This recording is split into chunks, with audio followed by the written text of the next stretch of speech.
Hey guys, it's Penelope in London, and what I want to show you is what you see in front of you right now is from this book. It's Complex PTSD from Surviving to Thriving by Pete Walker. See here. I have a group on Meetup that I do with women on Wednesdays, which is healing the inner child, doing that work. This is included as part of the work I'm doing. It helped me, and I know it's helping many people. From this book, page 22, you'll see this. This is what happens when we begin to recover from complex PTSD issues. It's a wide umbrella because complex PTSD can go back to implicit memory. It can also be not just the parental care, like, the birth parents. It can be, siblings. It can be all sorts of things that are going on in childhood and through the trauma. And, some people will say, oh, I didn't have it as bad as you, and so on and so forth. All children are children, and any trauma, that's lived out and that we don't deal with can cause a lot of problems. And the things that it will do, but what we're aiming for is to heal. So when we heal from the complex PTSD issues and we understand the fight, flight, freeze form, which I'm going to show you in a moment, and self-disclosure is really important in this work as well that we do to help ourselves, which I'll read a short piece on.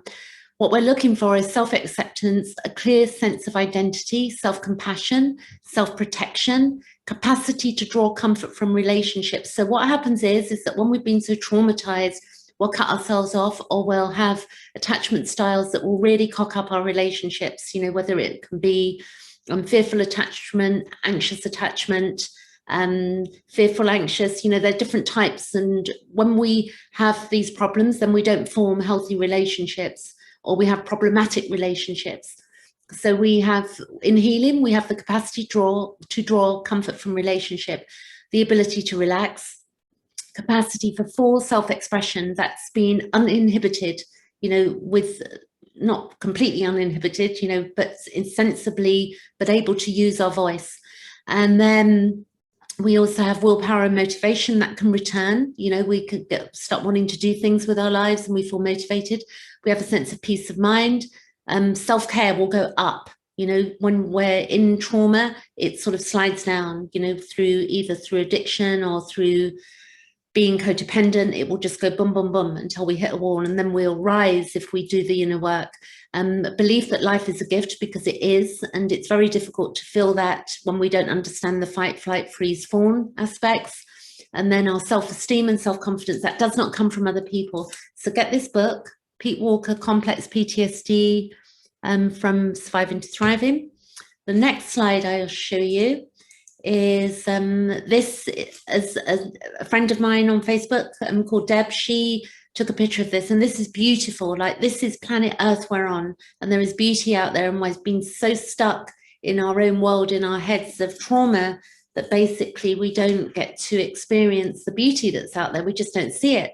I know for myself, for years, that I was using alcohol and working really hard and disassociating and in so much internal pain and cutting myself off from people that I didn't get to see things or live. So, we can rebuild our lives and see beauty. This was from a TED talk that I watched, and it was about doing a self-audit on what you know that you wish you did not know. So that might be a bit difficult to go into that bit right now, but we want to follow our freedom, and we want to know, is something making us feel expansion or contraction? So when we're expansion, we're moving towards, and then when we feel contraction, we're pulling back. So we need to listen to what our body is telling us, because our body keeps the score, and the body will tell us what is good for us. And then whether we have expansion or contraction, clock in with your body. Is something bringing us joy, or is it making us fearful? So the body's telling us messages. It has antennas. And then is something bringing excitement to us or dread? Is something feeling like it's liberating us or suffocating us? And is it life-giving or life-draining? I added that one there. Is it what we're tackling? Is it life-giving or life-draining? So decide to make a U-turn, and the decision to get out of fear and reconnect with yourself. For those bits there, I'll find the TED talk that I got that from. So you can do a self-audit and then follow what feels good and engage in what feels good and disengage from what no longer feels good.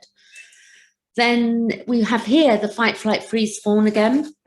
It's from the Pete Walker book. And what we've got in trauma response, we'll have the fight response, which is where we'll have this is when we get triggered. So don't judge yourself with these, just understand what they are. The fight responses can be an anger outburst. It's where we'll be controlling. It's where we will maybe the bully. It can be narcissistic and explosive behavior. And that's a response to something that's triggering memories, implicit memory, or memories where we feel like, you know, maybe we've got no control. We've got the flight response, which is the workaholic, the overthinker, anxiety, panic, and OCD, difficulty sitting still, and perfectionism, which is a really hard trait if you have that. So we want to deal with that. The freeze response is difficulty with decisions, stuck, disassociation, isolating, and feeling numb. And then the form response is where we're the people pleaser. This is codependency in a nutshell. People pleaser, lack of identity, no boundaries, overwhelmed and codependent. So on Wednesdays, on Saturdays on my meetup group for ladies, I do a meeting on the codependency, which is brilliant as well. It's just a bunch of ladies getting together and talking these things through. And I'm sure for the men out there, you will find groups or meetup groups that you can attend that would suit you. This is a beautiful picture I took of a tree. I'm showing you because this is one of my things that I feel drawn towards, taking pictures of beautiful things out there. And then here, this is beautiful. A friend of mine posted, called Rachel on Facebook. She posted this, and this is by Rilke. I may be pronouncing that wrong, but this is a beautiful image. You've got the deer, the fawn, and the fox, yeah, the different sides in our personality. And we want to integrate, which would be the work of Carl Jung. So perhaps all the dragons of our lives are princesses who are only waiting to see us once, beautiful and brave. Perhaps everything terrible is in its deepest being, something that needs our love. So when we feel all of this pain and terror inside of us, we can look for going back to being the love in our own hearts, to ourselves, to our inner child. I'm going to take these slides back to this one here. I'd also recommend this book, which is 29 years old. It's not my book that's 29 years old. I got this on Amazon. It's 29 years, coming up to 30 years old. This is by Judith Herman, who wrote on trauma and recovery. I highly recommend this book as well. I'm reading this partly in my Wednesday group, and you know, it's got different sections here that you can look at. But one I'll be looking at is where is it? We've got a healing relationship, which is, you know, we want a healing relationship with ourselves. So in a healing relationship with ourselves, we can then get a healing relationship with others. Again, I'll put the link below. And then lastly, Pete Walker, from his website, he talks about using vulnerable self-disclosure and to treat arrested relational development in complex PTSD with many other tools. He says, I use vulnerable self-disclosure to address the relational development arrests that are typical in complex PTSD or CPTSD, which is a response. It's also known as developmental trauma, which is disorder, which is DTD. And he says, perhaps the two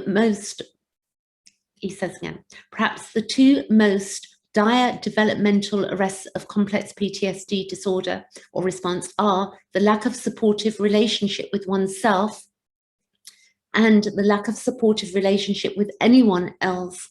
Ongoing childhood trauma destroys self-esteem and the capacity to feel safe and sustained by others. Traumatic parenting turns the superego in the developing child into a totalitarian inner critic that spoils inner and outer relating with relational perfectionism. Continuous parental abuse, criticism, and or neglect also instills chronic toxic shame and intense social anxiety, both of which ruin relating to oneself and to others. And he says, I use vulnerable self-disclosure to help survivors of CPTSD become more compassionate with themselves. Then this in turn gradually awakens an intimate capacity to relate, to innate capacity to relate healthily to themselves and to feel safe with others, to feel safe enough with others. I will illustrate this below. So then he goes on, but I'm not going to go further than that. So I self-disclose in my female groups. I am not afraid to self-disclose because I'm finding that the more transparent that I am, which is at the age I think we're going into, the age of transparency, because we have the internet and we're able to express ourselves more and stand up and say what we think. So due to that transparency and safely as well, but clearly be safe about your self-disclosure. But generally in groups that are formed to help each other, it is safe to self-disclose, So take that into consideration, get rid of that negative, toxic shame where we've been brought up to say, don't tell anybody anything. We want to get rid of that. I'm going to leave it there. I hope this video is useful to you, and I'll put the links below so you can check out further information. Catch you later. Thanks for watching.